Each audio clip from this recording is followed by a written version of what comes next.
Hey, Colonel. Good morning. We'll get officially started in a few minutes. Y'all come on in, get a cup of whatever you're drinking.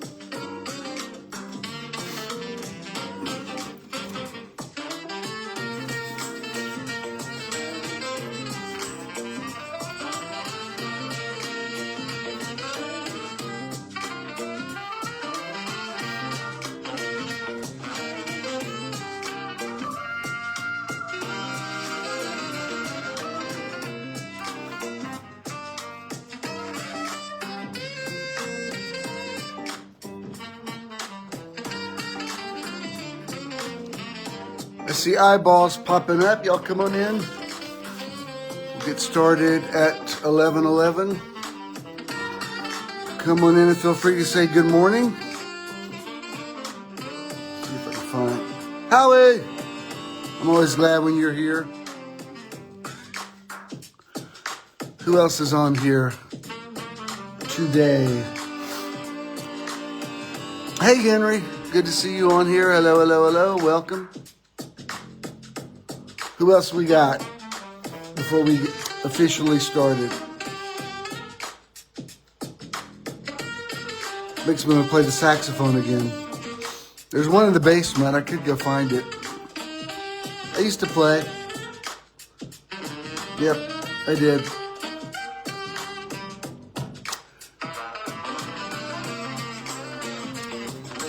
Howie, after all these years, you're not tired of hearing me? You've been listening to me for 50 years. Haven't you heard it all yet?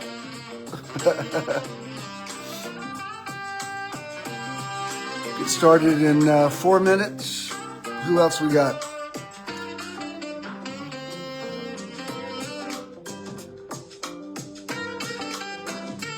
Yeah, absolutely, Henry. Be glad to sit down with you. Avery, hello, hello. Welcome. I'm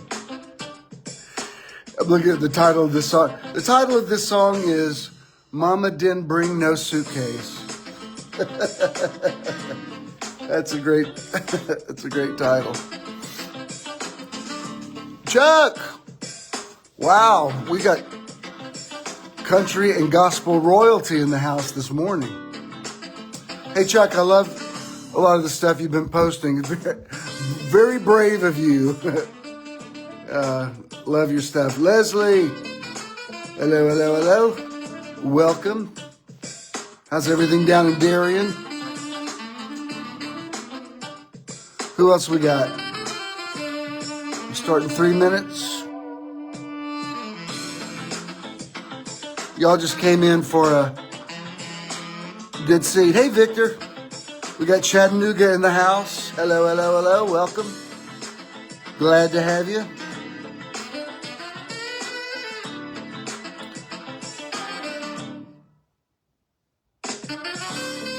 That is a great groove. Who else we got? Somebody say good morning.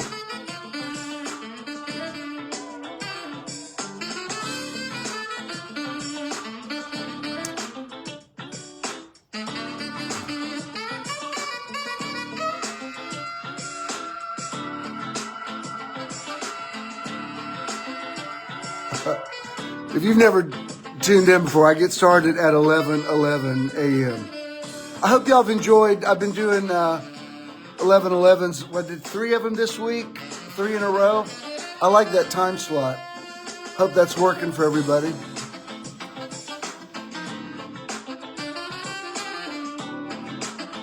Anyway, if you've never logged on before, hey Patty, welcome, welcome, welcome. Yes, it is a happy day already.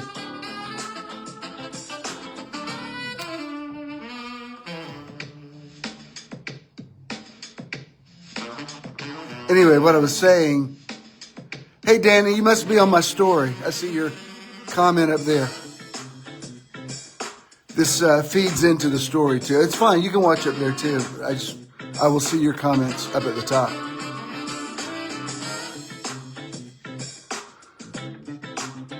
Hey, Miss Roz, welcome.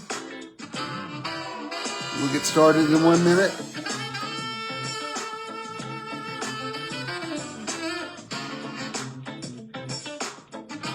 Oh, good. Be careful. Be careful who you share it with, Chuck, but you know what you're doing. Listen, Chuck, I think you're a unique voice where you are. I think it's cool that with all of your connections, and I think it's cool. Let's go see the movie drama. Oh, okay, I'll check it out, Leslie. All right, it's 11:11. Welcome. We'll officially get started. Welcome to, hey, Tricia. Welcome to Mobile Metron. I appreciate that, Chuck. Welcome to Mobile Metron. Today is April 19th. Today's Ken's birthday. He's out where he's on call, so he's out there working with a good attitude. We had a little talk about that this morning. But anyway, he's taking off tomorrow, and we'll celebrate. And we're going to New York next week, and looking forward to that. We're taking the train up. And hey, Ed, we got Knoxville in the house. I went by the Amtrak station, got our boarding passes yesterday, so we're ready to go. And but today is his birthday. And hey, Lisa, welcome, welcome, welcome. I know you all love him and are glad that he's lived to see another birthday with us. Hope everybody's had a good week. I have. It's a good morning. It's a little cooler here in A-Town, but still beautiful. And I've had a busy week, got a busy week coming up. Hey, Elwood, always glad to have Mr. E in the house.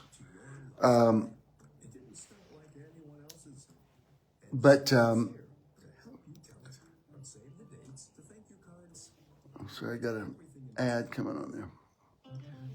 Let's see what this one is. This one's called Saxo Bamarama. Saxo Bamarama. Well, okay. Hey, Beth. I love these saxophones. Anyway, those of you that are logging on, remember we've got Meditation Weekend number 29 coming up. I'm going to turn it down. First weekend of August 2nd, August 1st and 2nd, in Tybee Island, right outside of historic Savannah. It's the second time going there. Our 29th Meditation Weekend.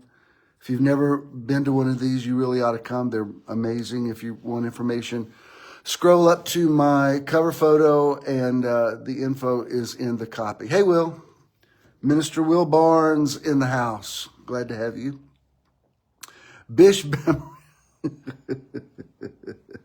Ed's got jokes. And happy birthday to your man, Ed, also. Hey, Miss Heather. Glad to see you with us today. Let's make some affirmations, and then we're going to breathe a little, and then I've got a good word for you. I'm going to say it. You repeat after me. Repeat it. The highest affirmation is I am. On Easter Sunday, when I baptized some of you that are on here today in the Atlantic Ocean at dawn, I baptized you in the name of the I am. And it was very powerful. Something shifted just by saying those words. Very powerful. So, I am blessed. I am a blessing. Say it. I am. I am well. Say it. I am wellness. I am. I am peaceful. I am peace. I am. I am free. I am freedom. I am. I am whole. I am wholeness. I am. I am successful. I am success. I am. Let's do a couple more. I am healthy. I am health. I am. I am joyful. I am joy. I am.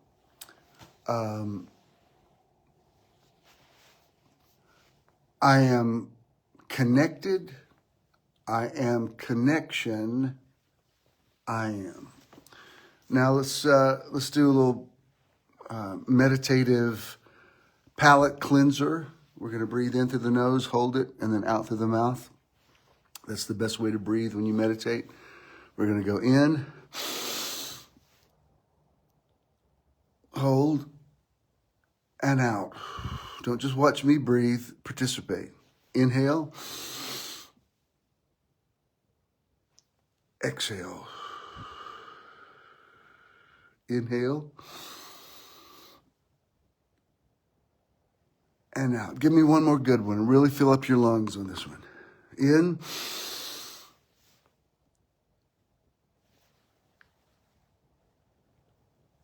and out. Beautiful. All right. I speak into this atmosphere and say, the Spirit of the Lord God is upon me, because the Lord has anointed me to preach liberty to the captives and the opening of the prison to them that are bound. Let's change a little history today. Let's reshape the universe. Let's create a butterfly effect that is going to make profound changes. Let's fulfill our destiny. Let's do the thing we were not just born to do, that we agreed to do when we came here. We were not victimized by our births. We chose these lives, and we are owning them, and we're living the best version of them. In Deuteronomy chapter 28, there's a thing that according to the Deuteronomy narrative, God says. It's where he says, I set before you life and death, blessing and cursing. Basically what he says there is, you're writing your own ticket. You're determining how things are going to turn out. The ball is in your court. And in the beginning of the chapter, he says, it's kind of an ultimatum. He says, if you follow my ways, these blessings will come on you.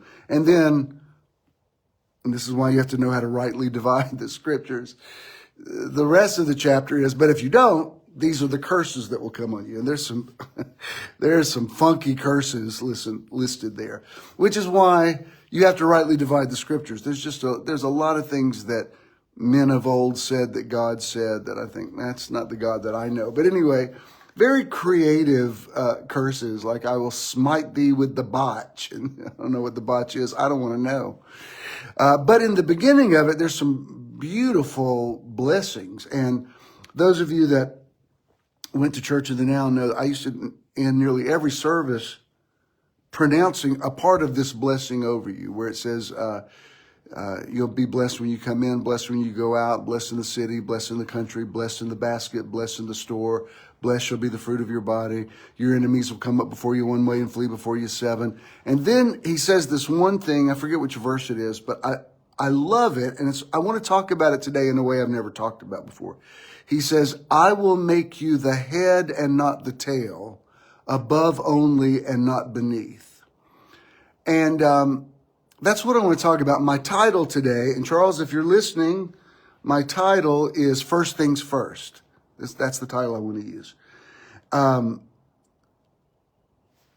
But when he says, I'll make you the head and not the tail, I like the energy on those words, but I've never really thought through them. What does that mean exactly? And what I'm about to tell you are things I've told you before, but I've never said these things in this context, okay? Amazingly, after doing this for 54 years, I still come up with, wow, the wind's really blowing out there. I still come up with, I think there's nothing else I could say that I haven't said before, and yet somehow there is.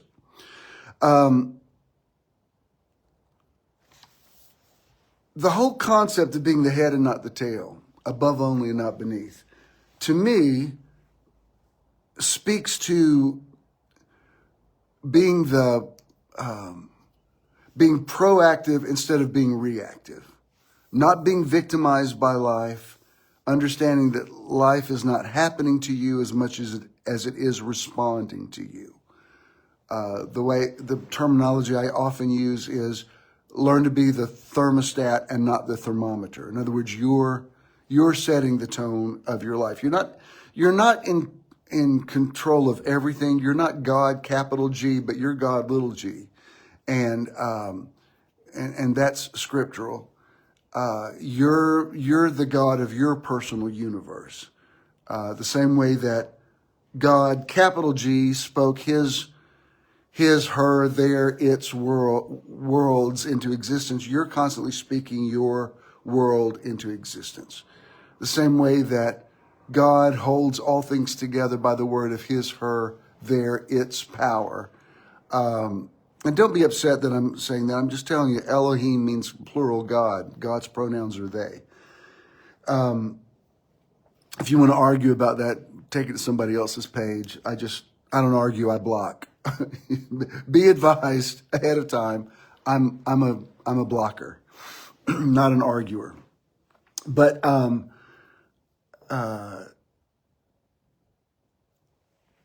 Hebrews says he holds all things together by the word of his power. You're holding all things together in your world, in your metron. Metron is a Greek word for sphere of influence. Your personal orbit. You're constantly creating it, and you're also holding it together. You're speaking it into existence, and you're maintaining the quality of it. And the idea of being the head and not the tail, above only and not beneath, to me speaks to not just sitting and waiting for life to happen, but knowing that you're in control of a lot of things. You're not in control of everything. And because of that, you always have to keep the idea of surrender close to you. You have to be intentional, but also keep that surrender card close at hand, because if you don't know when to surrender to things that are inevitable, you're just going to be miserable all the time. So it's a constant balancing act, and I cannot tell you where that line of demarcation is for you. But just hear me out on this. All right.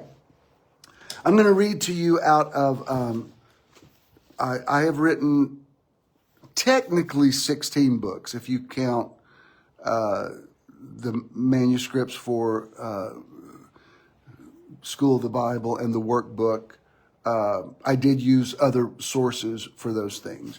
And that's one reason I haven't published them, because I didn't really note where I got all the information from, because I wasn't writing a book. I was doing if I had it to do over again, I would cite references, but I didn't. So that's why I'm very careful about how I share that, and I'm very open about that. But I did write 9 of them, all available. Most of them are still in print, available at JimSwilleybooks.com and on Amazon.com under Bishop Jim Swilley. But this is Gospels, and then I know when you do this mirror image, it looks backwards. But that's Gospels in the Now. It's a painting I did of Matthew, Mark, Luke, and John, the lion, the man, the eagle, and the ox. And And I'm very proud of it. You know, my original, I always tell this, my original intention was I was going to do the whole Bible in the Now. I don't know if you've ever done a paraphrase of the Bible. It's very long, 66 books. Then I decided, I'm just going to do the 27 of the New Testament. Even that's very long. Then I thought, I'm just going to do the Gospels. That's just 4 books. And then I got into that, and it was a daunting task while I was pastoring a megachurch. And then I thought, really, John says everything that needs to be said in the gospel. So I initially just published John in the Now. And then I thought, come on, you can at least do the gospels. And who knows, I may still eventually do the New Testament. I think in my bio, hey, Stephanie, I think in my bio it says, eventually we'll do the entire New Testament. So, I mean, it could still happen. Maybe I'm pregnant with it. Maybe one of my eggs is frozen. It hasn't been fertilized yet. But anyway, this is it, and it's available. And sometimes I go back and read it, and I think, wow, I was kind of in a zone when I wrote that. That's good. And before I wrote this, I discussed it with a man who was an expert. He worked for one of the, I can't remember if it was Tyndall or Zondervan. It was one of the real prestigious publishing houses that did a lot of different translations. And I asked him, I said, am I just asking for trouble? Hey, Claudette, am I just asking for trouble doing this? Because I'm not, it would be a paraphrase, not a translation. There's a little bit difference. And he said, well, really, every translation is technically a paraphrase, because even if you are linguistic genius, you still are going to have to interpret through how you understand a word. And so maybe I was reading too much into it, but I took that as a green light. And I thought, all right, then this is what I'm going to say. This is what I'm hearing in these verses of Scripture. Take it or leave it. So I was... thank you, Carl. So I'm not going to read all of this, but this is Matthew chapter 6 and verse 33 is the very famous, but seek ye first the kingdom of God and his righteousness. All these things will be added unto you. I think I even talked about one day this week. I was talking about not being worried about things, and Rutherford was on here, and he said, consider the lilies. I said, yeah, that's exactly. But I'm going to read, I did the words in red. This is Matthew 6:33 in Matthew in the Now, paraphrased by Bishop Jim Swilley. But seek out and search for a revelation of the kingdom of God in and through every circumstance and in every situation. Let me stop right there. Let me say something about the word kingdom. Kingdom, it means a king has a domain, a king domain, kingdom. And the reason Jesus used that word to those people at that time is because that's how they thought. They thought in the context of kings. Kings ruled by divine right. And they were very aware of being under the rule of the Roman Empire. So the word kingdom itself it's not completely relevant to who I think God is now. I think kingdom was a word for that particular time. I believe if Jesus were here talking now, he might not use the word kingdom. He might not just limit it to the concept of a king or having a domain. For what it's worth, I just wanted to give you that little disclaimer. But here he used it. And even in Matthew, when he says the kingdom of heaven, the Greek literally says the kingdom of the heavens, plural, or the kingdom from heaven. So that's a whole other thing. But it definitely was not nationalism. Christian nationalism is a cult. It can't be supported by the scriptures. I'm very patriotic. I am not a Christian nationalist. I love Jesus. I don't want to live in a country that has mandated ideas of Christianity. That's not what the founding fathers wanted. I'm not going to argue with you about that. I'm just read a history book, take a civics class. You don't even have to have Revelation to know that. When people say freedom of religion is not freedom from religion, like it certainly is. That's what people from Europe came here with all of their limitations. They were seeking liberty and freedom from a number of things, but largely from a mandated state religion, the Church of England. The United States of America was born out of a protest about the protest of a kingdom. That's why these marches, when they say no kings, are, in my opinion, are so anointed, because it's so in keeping with the whole idea of America. It's not supposed to have a king. It's supposed to have presidents who are just 1/3 of the government, and that those men or women get elected and then they leave office, and they don't own the office. They don't own the White House. They don't own the army. That's just the truth. If you don't know that, you don't understand America, and you sure don't understand Jesus. You don't understand. I mean, even the fact that Jesus said it's necessary that I go away. He was saying, I cannot be limited to identification with this one nation. When God spoke to Abram and said, I will bless those that bless you, he wasn't talking about Israel. He certainly wasn't talking about the Israel that's been here since 1948. He was saying, I will bless you, and out of you I will make a nation, but in you, or in that concept, all the nations of the earth will be blessed. It won't just be about one nation, it will be about all of them in you. That's why Paul comes along and says, for this cause, Ephesians, for this cause I bow my knees under the Father of our Lord Jesus Christ, for whom the whole family in heaven and earth is named, not just in one country. But here, he's talking to people who lived at a certain time in history. So he says, seek out and search for a revelation of the kingdom, the king domain, the king's domain of God in and through every circumstance and in every situation. And seek it first, or first thing, before you strive with the circumstance, before you start to worry about the situation, before you fret over it, before you allow yourself to become overwhelmed by it or let it become exaggerated in your mind. And along with your primary search, look diligently for his righteousness or his rightness to be revealed somewhere in the thing as well.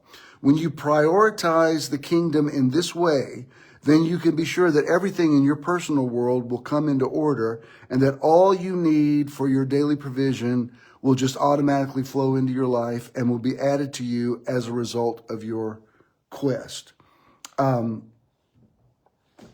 So the idea, when I marry those two verses out of Deuteronomy and out of Matthew, the head and not the tail, above only and not beneath, and then you seek the spiritual life first, and everything else follows suit. Honestly, I believe the majority of our trouble in life is just simply putting the cart before the horse. I think we don't understand how much we call the shots. And because of that, and we don't know how to delineate, because we feel overwhelmed in things that, like, well, I didn't ask for that. That's beyond my control. And so you either become a control freak and try to run it all, or you just say, well, I don't have any say in anything. The truth is in between those two polarities. So here's the things I want to share with you. Like all these teachers like Abraham Hicks or even Joe Dispenza, or that, when you read their writings, they're constantly saying things like, feel good first, and then the things that you want to happen that you think would make you feel good will respond to that feeling. Now, if you don't understand the profundity of that, you can kind of just gloss over it. But that's faith. That's the evidence of things not seen, the substance of things hoped for. That's calling those things which are not as though they are. I remember, I've shared this with you before, but I remember when Dr. Dispenza was here years ago. That's when I started doing the meditation weekends. It's the first time I'd ever meditated, and I wasn't against it. I was neutral on it. I was like, I'm not for or against it. It's just not in my wheelhouse. But I was there, and I'd paid the money to go, so I thought, I'm going to participate. So when he led us through a meditation, I mean, all it was just turning the lights down and playing some music, just basically what I do when I lead these. And he says, go deep inside and think about what you really want, but also try to connect with the feeling that you would have if that thing happened. Like, don't just think about the manifestation. Was it that long ago, Leslie? Wow. Don't just think. I'm not talking about Wayne Dyer. I'm talking about Joe Dispenza. Maybe it was that long ago. He said, go inside and try to think how you would feel if that thing manifested. Hey, Brenda.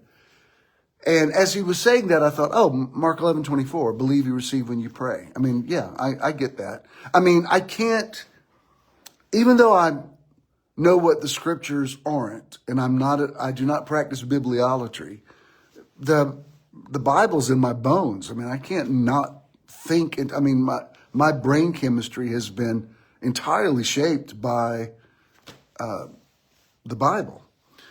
And so the way that works for me now is when I hear somebody present me with an idea I haven't thought of, I can't help it. I automatically think, oh, that's like Jeremiah 29. You know, I mean, that's what I know. I've been doing this my whole life. And that's why I'm a bridge builder. Because when you tell me something, I can think, oh, I've got it. Yeah, that's like so-and-so. And that's how it makes sense to me. So this whole idea, you know, back in the day when we were doing a lot of praise and worship, we would do songs like Crazy Praise or Praise That Don't Make No Sense. The whole idea was don't wait until, I don't hear the word victory a lot now, but back in Pentecostal and charismatic churches, victory was a big deal. So the idea of praising anyhow or praising before the thing is what I'm talking about today. It's saying I'm not going to wait till the thing happens for me to realize I've got the victory. What our terminology then was, I'm going to shout the victory now, and the victory will respond to my shout. That's what I'm talking about today.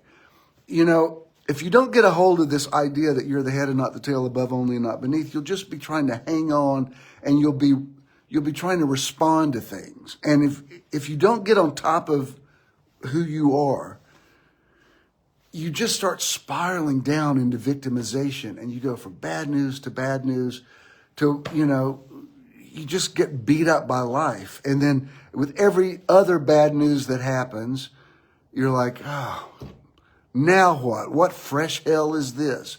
And if you're in that zone and you're spiraling downward, you've got to turn that thing around. I used the analogy earlier this week about Superman 3 when he needs to change something, so he goes out to the earth and makes it spin the opposite direction, so he turns back time. That's kind of the visual image I have of this. Like when your life is spiraling down. Yeah, exactly, Ed.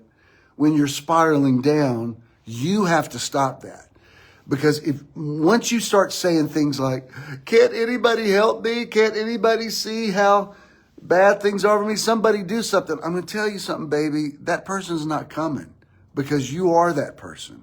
You're your own Prince Charming. You're your own Savior. You're the one you've been waiting for. You're the one, when you say, well, I wish somebody could come and fix this. They're here, and it's you. Go look in the mirror and say, oh, there's the answer to my problems. And I know when you feel overwhelmed with life, believe me, I've been there. It's the last thing you want to hear. You're like, no, don't tell me that. That's too much. Don't you put that evil on me, Ricky Bobby. That's too much. I'm just telling you, that's the way life is supposed to work. Don't shoot the messenger. So even in, like when you look at things that Jesus said, like return good for evil, or turn the other cheek, or go the extra mile. He wasn't telling you to be a doormat. He was saying you need to get in front of personal situations and control the narrative. Because if you don't, you're just going to let somebody hurt you over and over again, or then you're going to get into some tit for tat revenge thing. And once you do that, then you're the victim now. You're the sucker. You're the one, you're down for the count. You're the one that has to say, oh, only I can fix this. And I want to say some things about that, but let me just say a couple things that are on this. I made a list of things I want to be sure that I say.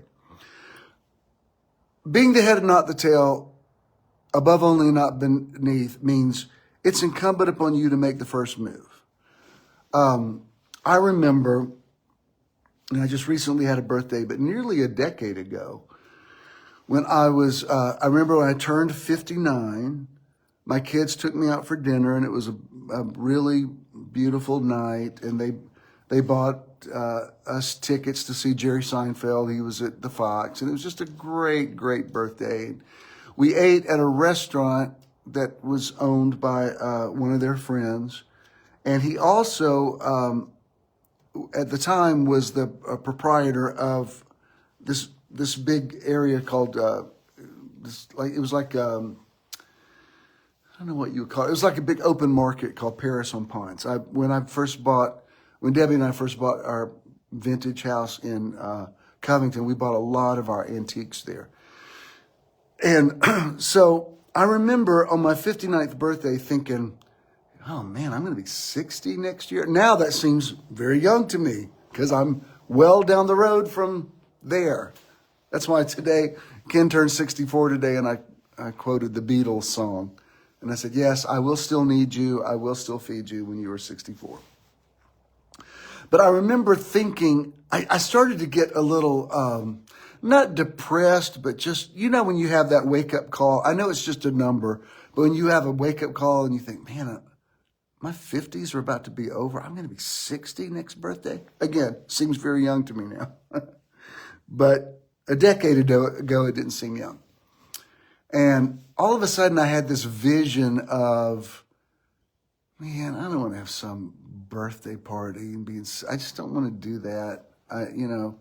We did a big event for my 40th and for my 50th. My 50th, we had at the, hey Jeffrey, we had at the Egyptian Ballroom at the Fox Theater. And good Lord, if I'd known most of those people were going to leave me a year later when I came out, I would not have spent that much money on that party. But, I digress. So we'd already blown it out and had a big thing. And, man, I don't want to do a big thing on my 60th. And then I thought, you know what I want to do? I want to start painting, because at the time I wasn't painting. And I thought, you know what, I'm going to start painting again. And I would instead of having a birthday party, I would like to have an art retrospective. And all of a sudden I started getting a plan. Just from saying, I don't want to turn 60, I don't want to just have a birthday party and a candle with a cake with a bunch of candles. Wah, wah. I want to do something more proactive. And all of a sudden I just got this vision for it. I thought, oh, wow. Yes, I'm going to start painting again. And it was from that, it was like,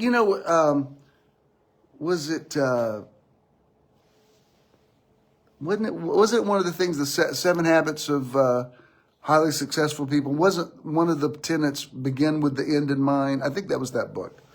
But the idea is, Stephen Covey, like when you think of the end result and work backwards.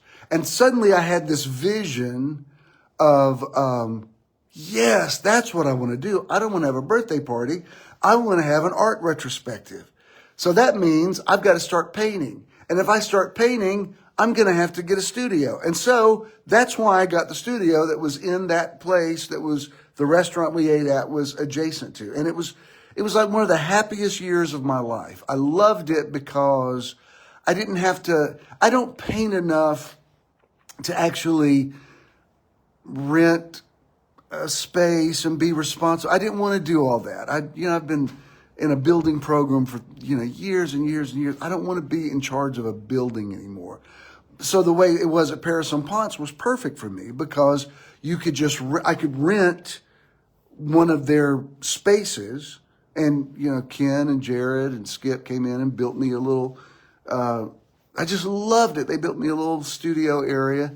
And so I could just pay rent, but I didn't have to be there to open in the morning. I didn't have to wait and close up at night. I didn't have to pay electric bill. And it was ideal for me. It was like a dream come true because I could come in whenever I wanted to, and I would say, "Hey, what happened to that painting that was on the wall?" And they would say, "Oh, these guys from Chicago came in today and they bought it." And, they would get a commission for what they sold, my painting, which I was fine with. But I just loved that because it didn't stress me out. It was just a year of absolute bliss.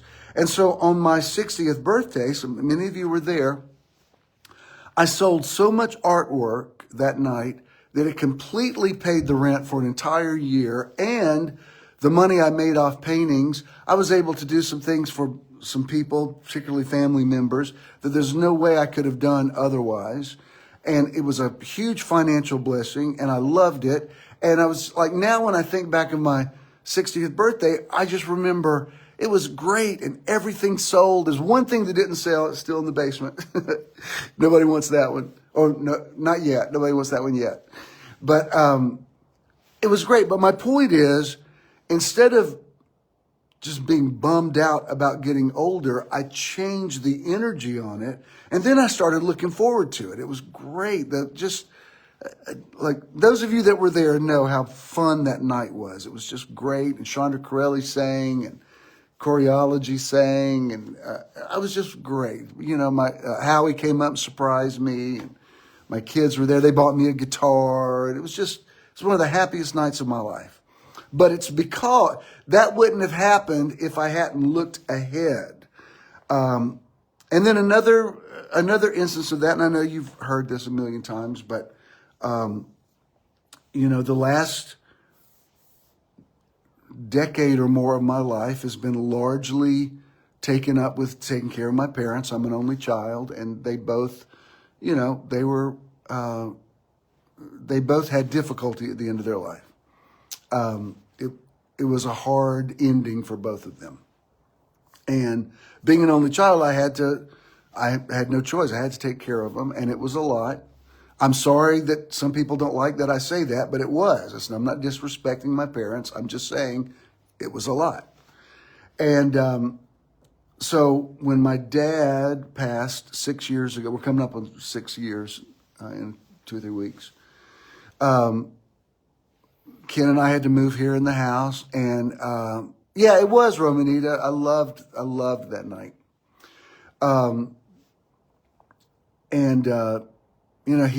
He had Alzheimer's. It was everything that you think of with that. It was that and more. It was really, really hard. We got through it. We walked him. Hey, Linda, we walked him up all the way to the gate, and no regrets, but it was difficult. And so, I took care of my mom. Jared came here for a while, helped take care of her. And then at a certain point, I put her in assisted living. I mean, a really, really nice place. And it had like a little condo. It had its own entrance that I personally decorated for her. And when I moved her in there, I remember she loved it. She loved being there. And when I moved her in, I remember she walked to the bedroom there that I'd fixed up for her, and it looked fantastic. And I remember I paid the movers to, they were bringing everything in there, and the guy, thanks, Ed, the mover said, "This is like a convalescent home?" I said, "No, it's assisted living." But he said, "This is where elderly people live?" I said, yeah. He said, "Hell, I'd live in this condo." I said, "I know. It's nice, isn't it?" So when we walked in there, I remember her looking at it. She said, "Well, I'll probably go from this room. This is probably where it'll all end, but and that's good, So that's kind of what I thought. Well, then, a year went by and the price there kept going up, and it was not covered by Medicare. And at a certain point, I thought, man, I've got to sell her house, and she didn't want to do that, and I thought, well, I'm going to have to if I'm going to keep her there. But then I kept doing the math. I thought, well, I could pay for 5, maybe 6 years in that place with the sale of the house. But if she lives past that, which her sister Ernestine's still very much alive at that age, I thought, I'll be out of money and no place to take her. So I remember thinking, I'm gonna have to move her out of there. I checked out by getting a full-time nurse to live here with her. That cost even more than assisted living. And she not only had Parkinson's, but just was not equipped to live by herself in any way. And I remember talking to Ken about it. I said, I hate to tell you this, but we're going to have to move back in that house. I don't have an alternative. I'm going to have to take care of her myself. And I was so, and I know you've heard this before, just indulge me, because it has a happy ending. Just driving into this neighborhood. One day we were driving in, there was a place I looked at.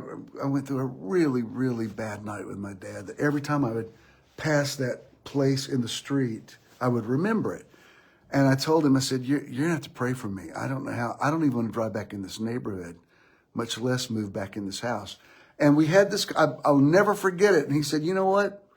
I think we ought to live in that house. He said, I think you ought to keep it however long she lives.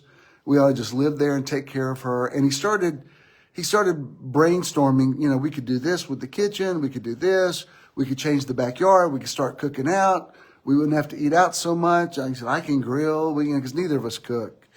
Not really. I mean, he can, but we don't. And just changing the idea of it, it was like feeling an elephant get off of my chest. And I said, really? He said, yeah. He said, I'd rather live out here. And he said, it's closer to where I work. And so we just, instead of me thinking, wah, wah, wah, wah, wah, wah, wah, I changed the whole idea of it. And when we moved her in here, I said, Mom, I'm going to tell you something. I said, we've decided we're going to live here until you go to the other side, and we'll take care of you. But we're going to keep the house, which is what you and Dad wanted. I didn't want it, but that's what you wanted. And we've decided we're going to keep it, but I'm going to start making some changes. And I need you to be okay with that. And she said, yeah, sure, that's fine. I said, what kind of changes? I said, well, the guys are coming tomorrow to retile the foyer. I'm starting with that because I don't like this tile, and it's all messed up. And she said, can't we just fix it? I said, Mom, no, there's stuff I want to change. And she never argued with anything after that. And, I would show her what we were doing, and she would love it. Sometimes she didn't understand what we were doing. But the way I got through that year was we were moving toward a different idea of this place. Instead of me thinking, God, I can't believe I've got to move back in here and do this a second time. Then it just changed the whole thing. And now we love it. We just had we celebrated 14 years together. And Ken wrote to me in the card, he said, this last year's been my favorite year that we've been together because I've just enjoyed fixing up the house and changing it. And I've still got, I'm replacing all the windows. I got some money and I'm investing it all back into the house, and I love it. But it reframed the way I was thinking about it. And once you can change that and say, you know what, I'm the head, not the tail. I'm above only, not beneath. I'm not being put upon because poor me, I'm an only child that has to take care of my parents. I'm blessed because I'm an only child and I don't have any siblings to fight with over what they left me. And they left me some stuff. So good. Yay. Okay. I mean, I haven't interred their ashes yet. I'll do that in August. But several times lately, I've walked by and I put my hand on my dad's urn, and I'm like, "Hey, thanks. I just want you to know we're doing this." I said, "You did good on this house. It's good. It's like we're happy here. We like your choice."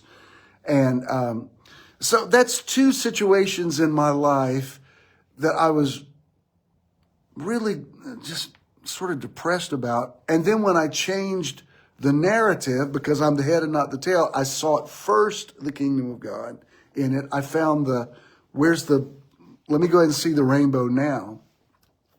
Because of that, it turned it around, and now it's just blessing upon blessing upon blessing upon blessing. I don't know if you ever saw the 1958 movie with Rosalind Russell, Auntie Mame. In the 60s, they made a musical out of it called Mame. It's where the song, if you ever heard the song, of course you have, haul out the holly, da-da-da-da-da-da-da-da-da-da-da, 'cause we need a little Christmas right this very minute. That song.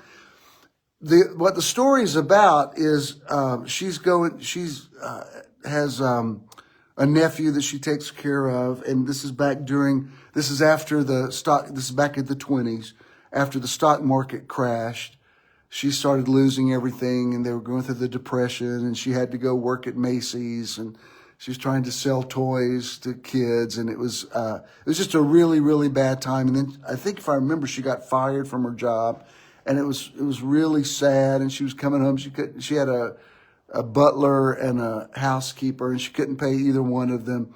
And so when she came in, she said, "I don't know if we're going to be here Christmas. We may lose the house. So let's go ahead and have Christmas now." And so what they do is they get out the Christmas tree, crazy as it sounds. It was like in the middle of summer. No, it wasn't summer, because it was ahead of Christmas. But they went ahead and they decorated the Christmas. That's what that song is about. We need a little Christmas right this very minute. It's a classic example of declaring the end from the beginning. And so while they're celebrating the Christmas, the guy that came to buy toys from her comes in and takes her to dinner, and he's wealthy, and she gets all of her money back. And it's a classic example. Yes, thank you, Ed. It's a classic example of sometimes you can't wait till Christmas. You got to go ahead and decorate the tree now. And when you decorate the tree now, you will attract the Christmas joy. It's like you do the thing first, and then the joy comes. You have to get in front of it. Now, when it comes to personal relationships, I can tell you this. Proverbs says, "A brother offended is harder to be won than it is to take a city." And there's some things that you go through. There's some relationships, I'm just going to tell you, that get irretrievably broken. And sometimes it's not even about you. It's about what's going on in their life. Sometimes it's projection on them. The question usually is, what should I do? Can I fix this? I've gone through a situation even recently where I'm not exactly sure what happened. I don't know if it's miscommunication or whatever. Somebody I've tried to reach out to and have even blessed. And I got some response. It didn't fix the whole thing, at least not yet. But what it did for me is it made me not feel victimized by it. I thought, well, I've done what I can do to try to make this thing right. I'm not totally sure what is wrong, but on my end, I've tried to fix what's right. Now the ball's in their court. And if they never respond, I'll be okay. But at least I'm not being victimized by it. And, if you'll be proactive and go ahead and make the first move and reach out to somebody, then at least it changes the dynamic of you just stewing in it and thinking, why did they think that? And then stop thinking that and do something about it. If it's nothing more than just sending somebody a text and saying, "I'm not exactly sure what the problem is, but if there's some way I can fix it, I'd be happy to." And then if they don't respond, then all right, you're free of it, but at least you got in front of it. You have to change the energy. You have to declare the end from the beginning. You have to go ahead and be happy before you have something to be happy about. You have to go ahead and express gratitude, and then the things that you should be grateful for will be attracted to you. If you keep saying, well, yeah, sure, when things work out, I'll be happy then. I'll throw a party then. I'll be grateful then, not now. Let me tell you something. That day's never coming. It's never coming. You have to go ahead and declare this is the day now. You have to go ahead and say, it's like the prodigal son saying, I can't just stay in this pigsty. I've got to do something about this. He says, I will arise. I will go to my father.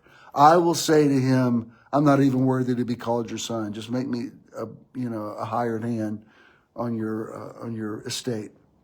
And because he made that move, the fatted calf was killed for him and a robe was put on his back. You have to do whatever you don't like. While I'm saying this right now, make a list of the things in your life you don't like. And then make a second list. What could I possibly do about this to make it a little better?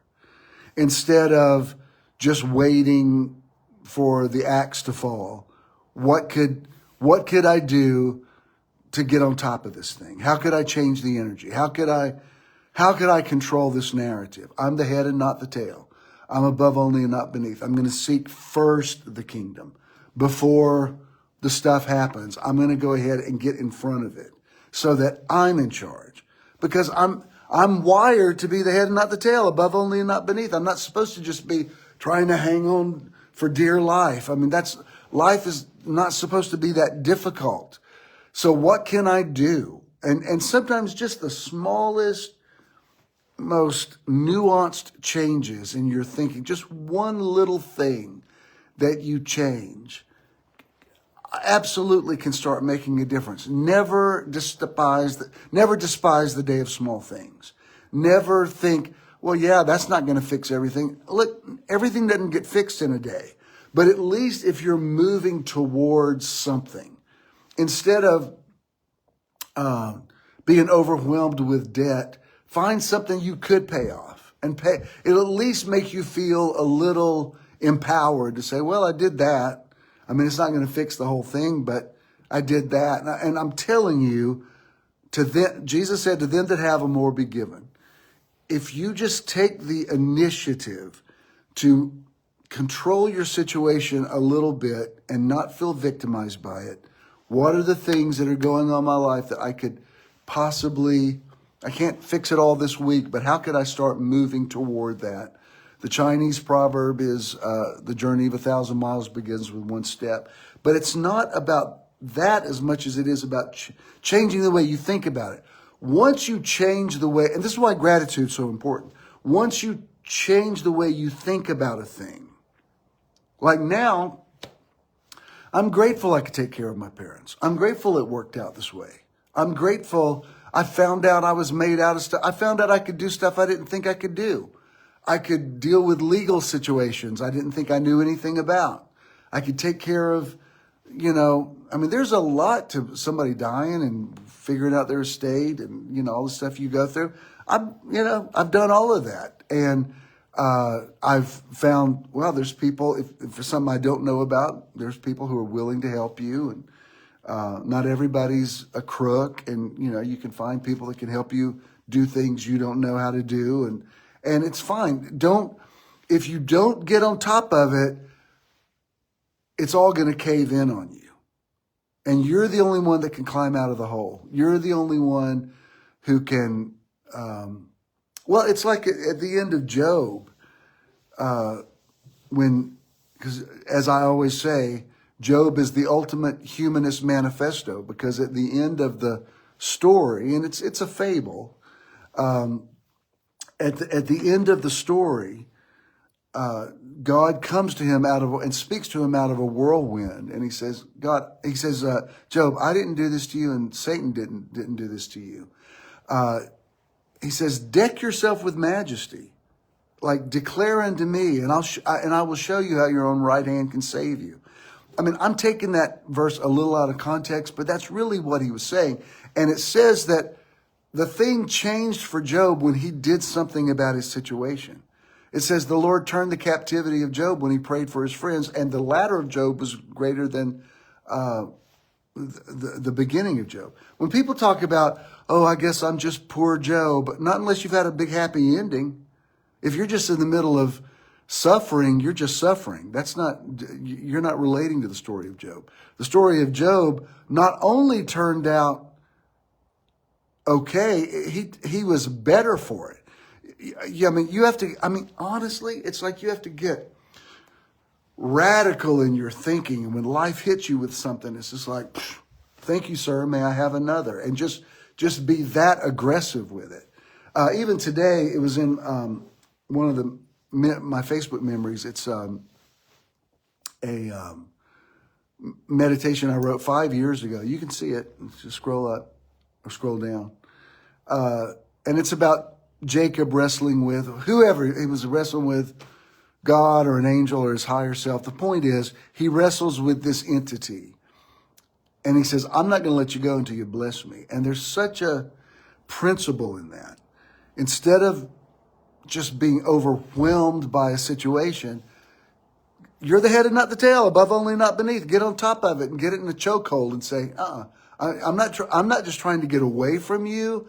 I'm going to wrestle you until you bless me. I'm not trying to end this fight. I'm trying to prevail in this fight. I'm trying to, leave here not just surviving, but the undisputed champion. Because this thing, I mean, as I'm saying this, my mind's just filling up with Bible stories, not the least of which is Joseph, who tells his brothers, he said, look, you meant it for evil, but God used it for good. I mean, talking about Joseph didn't just survive.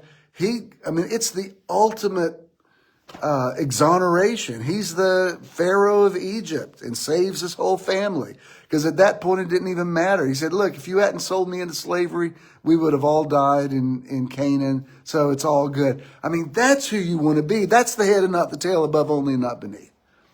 So I'm not telling you to live in denial. Quite the contrary. I'm telling you, be aggressive. Go toward the thing and say, how can this thing bless me? How can I get through this thing and be better for it? I'm just going to gratitude the living daylights out of this thing. I'm just going to be grateful for every possible avenue of it. Now, this house represents so many prophetic things to me. It represents freedom. It represents perseverance. It represents abundance and success. And, recent months here have just been the happiest of our lives. And I've still got a lot of living to do. I'm going to have a lot of happy years here, or wherever I end up. Even the stuff I'm spending in the house, I'm increasing the value of it. I'm not wasting the money. I'm putting it back into something that's an investment. And I just love it. So don't wait for stuff to happen and just try to hang on. You need to have a different feeling about that. Change that energy. Get in front of it. Control the narrative. You're the head and not the tail, above only and not beneath. All right. That's what I wanted to share with you. You know a lot of these principles, and you also know you really needed to hear it today. Thank God I said it, because you needed to hear it. If you want to, I'll speak a blessing over you. If you want to support Metron Community, which is a 501c3, go to BishInTheNow.com. That's Bish, short for Bishop. It's super easy. You can get your tax credit for that. If you want to give to me personally, I have all the cash apps. All right. You are blessed. You have the mind of Christ. You're the head and not the tail, above only and not beneath. Even as I've spoken these words, I believe that something has been stirred up in you, and Spirit is giving you a plan of how you can be proactive, how you can get in front of a situation. And even right now, I believe creative ideas are being released to you. Creativity, creativity, creativity, vision, vision, vision. As I'm saying these words, start writing it down. Just let Spirit dictate it to you and say, you know what? I could do this, and I could do this, and I could do this, and I could call this person. You can't do it all today, but you can get started. You're not a victim. You are a victor. So be who you are. Don't wait for somebody to rescue you. You're already here. So do it. You know what's inside of you. You're strong, you're powerful, you're insightful, you're creative. You have the ability to take dominion. You're not being victimized by your life. Your life is wonderful. You have a blessed life. You live abundant life. You don't have to envy anybody else. You are free from self-pity, because self-pity is ludicrous. You got nothing to feel sorry for yourself about. You're blessed. Blessed when you come in. Blessed when you go out. Blessed in the city. Blessed in the country. Blessed in the basket. Blessed in the store. Blessed is the fruit of your body. Your enemies come up before you one way and flee before you seven. The Lord makes you the head and not the tail. You are above only and not beneath. I love you. I'll probably see you tomorrow at 11 a.m. here in the Metro Live studio. Have a wonderful Sunday. Happy birthday, Ken.